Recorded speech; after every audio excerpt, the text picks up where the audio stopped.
Kawan-kawan sekalian, bagi kita umat Kristen,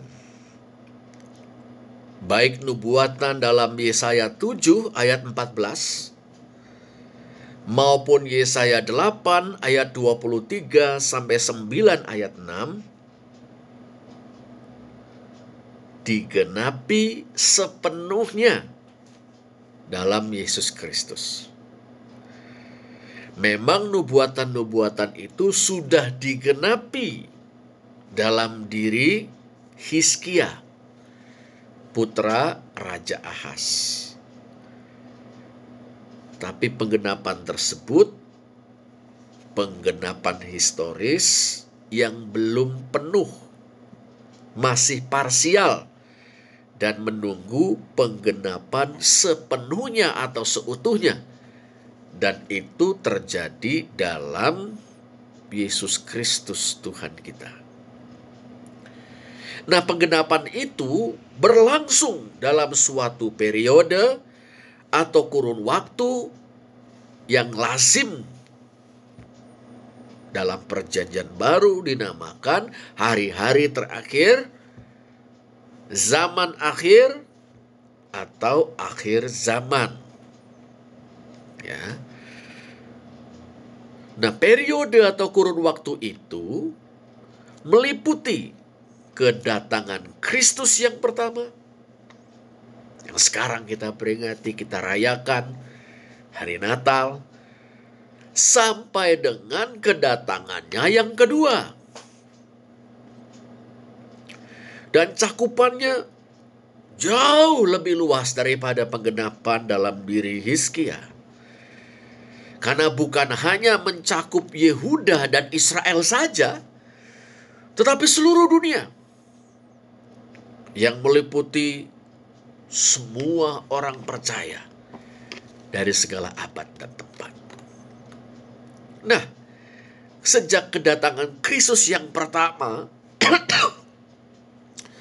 yang memuncak dalam penderitaan, kematian, dan kebangkitannya, kawan-kawan, perjuangan pembebasan dari penjajahan dan penindasan, serta upaya untuk menegakkan keadilan dan kebenaran, atau keadilan dan hukum yang melayani keadilan, itu semua memperoleh makna di dalam penderitaan, kematian, dan kebangkitan Kristus. Perjuangan tersebut ada di bawah bayang-bayang salib. Artinya para pejuang berisiko menderita bahkan mati. Tetapi dengan jalan itu mereka mengikut jejak Kristus. Perjuangan tersebut juga dinaungi oleh terang kebangkitan, cahaya kebangkitan. Artinya pengorbanan para pejuang tidak sia-sia. Tidak ada perjuangan yang sia-sia. Patah tumbuh hilang berganti. Dan perjuangan itu akan beroleh kemenangan.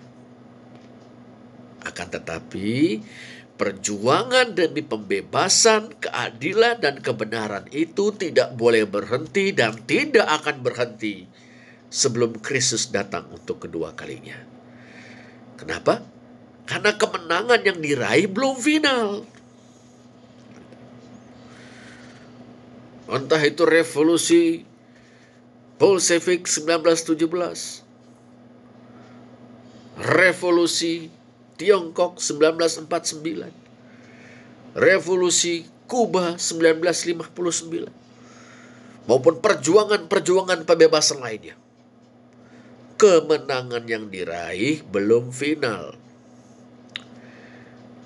Dan di mana ada penindasan, penghisapan, marginalisasi, diskriminasi, ketidakadilan, rasisme, termasuk ketidakadilan gender, di situ perjuangan masih harus terus dikobarkan, dinyalakan. Bahkan tidak jarang harus ada revolusi di dalam revolusi untuk menjaga agar pembebasan tidak berubah menjadi penindasan dan keadilan tidak merosot menjadi kezaliman. Lagi pula kawan-kawan sekalian, tidak ada perjuangan demi pembebasan dan keadilan yang sempurna. Harus terus disempurnakan dan harus terus disebarluaskan. Dan ini akan terus berlangsung hingga Kristus datang untuk kedua kalinya.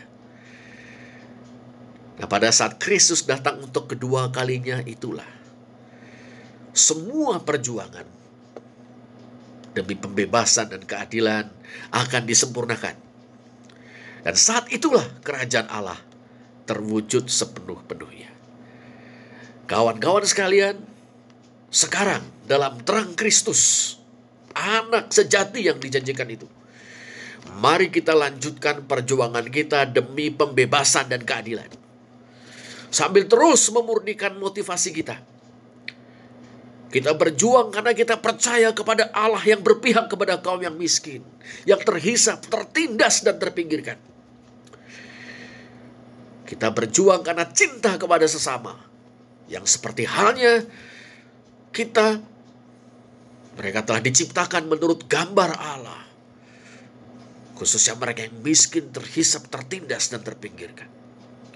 Kita berjuang karena pengharapan bahwa dunia baru atau kerajaan Allah, suatu tatanan kehidupan baru yang adil, manusiawi, di mana tiap-tiap orang menikmati kebebasan, kesetaraan, dan persaudaraan sejati, di mana tiap-tiap orang saling mengasihi dan melayani seturut dengan karunia-karunia yang ada padanya, serta menerima sesuai dengan kebutuhan masing-masing. Pendeknya, suatu tatanan shalom, tatanan damai, perdamaian, kesejahteraan yang berkeadilan, keadilan yang menyejahterakan. Itu bukan impian kosong. Sejak kedatangan Kristus yang pertama, itu sudah dimulai, terus diperjuangkan, terus mewujudkan diri, dan akan hadir sempurna kelak dalam kedatangannya yang kedua. Kawan-kawan sekalian, dalam terang Kristus yang besar inilah kita memiliki sukacita yang besar. Dalam hidup kita, dalam pelayanan kita, dalam perjuangan kita, demi hormat dan kemuliaan Allah, demi mengangkat kemanusiaan, khususnya mereka yang tertindas, terhisap, terpinggirkan. Terang itu telah datang. Terang yang besar. Kristus. Tanda keberpihakan Allah. Komitmen Allah kepada siapa saja yang miskin, yang terhisap, tertindas, dan terpinggirkan. Kita menyambut dengan bergembira. Kita rayakan dengan sukacita. Sukacita yang besar. Selamat Natal dan Tahun Baru, kawan-kawan sekalian. Terpujilah Allah.